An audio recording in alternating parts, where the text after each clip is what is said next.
सद्गुरु सदाफुरदेव जी महाराज जगत से उदासीन वैराग्यवान होकर संत महात्माओं की खोज में रहते और उनसे सत्संग वैराग्य उपदेश की चर्चा करते थे। जब स्वामी जी की अवस्था 15 वर्ष की हुई तब उनके विवाह के लिए कन्या वाले आने लगे। जिस समय कन्या वाले विवाह के लिए घर आए थे उस काल में स्वामी जी गांव के पश्चिम बाग में भाग गए थे। तब वहाँ से समझाकर उन्हें घर लाया गया और विवाह संस्कार की प्रारंभिक विधि प्रारंभ हुई। जब बारात ससुराल गई तब विवाह मंडप में ब्राह्मण पुरोहित पाणी ग्रहण की प्रतिज्ञा कराने लगे। तब सद्गुरु सदाफुरदेव जी विचारमग्न हो मन में विचार करने लगे कि एक दिन मैं अवश्य संसार बंधन से निवृत्त होकर महाप्रभु की भक्ति करूँगा, इसलिए प्रतिज्ञा करना उचित नहीं है। पुरोहित के बार बार कहने पर विवश होकर पाणी ग्रहण संस्कार की प्रतिज्ञा की और परमेश्वर से विनय करने लगे, हे प्रभु, प्रतिज्ञा करना स्वीकार नहीं करता हूँ, किंतु विवश होकर दूसरों के आग्रह से प्रतिज्ञाबद्ध हो रहा हूँ।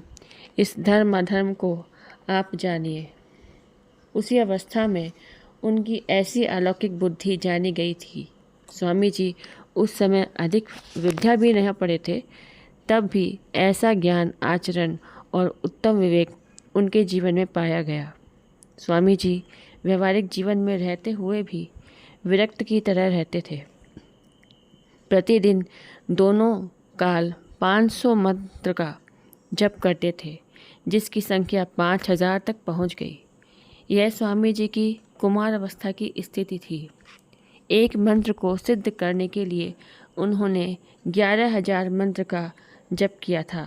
आप जप करते वक्त बेसुध और निरीह हो जाते थे। सब लोग उनके प्रति प्रेम का बर्ताव करते हुए भी इस व्यवहार से विशेष प्रसन्न न रहते थे, कारण कि उनका समय अब गृह कार्य करने का हो रहा था। फिर भी स्वामी जी किसी की परवाह ना कर घर की अकेली कोठरी में ध्यान, जप, स्तुति, प्रार्थना का नियम पूर्वक पालन कर धार्मिक सत्संग वार्ता सदैव किया करते थे। उस समय पराविद्या और वेद उपनिषदों को ना पढ़े थे, तब भी सत्संग में कितनी अधिक भेदिक अनुभवी वाक्यों को कह देते थे, जो कि वेद आदि सदग्रंथों में मिलती हैं। बोलिए सद्गुरुदेव भगवान की जय।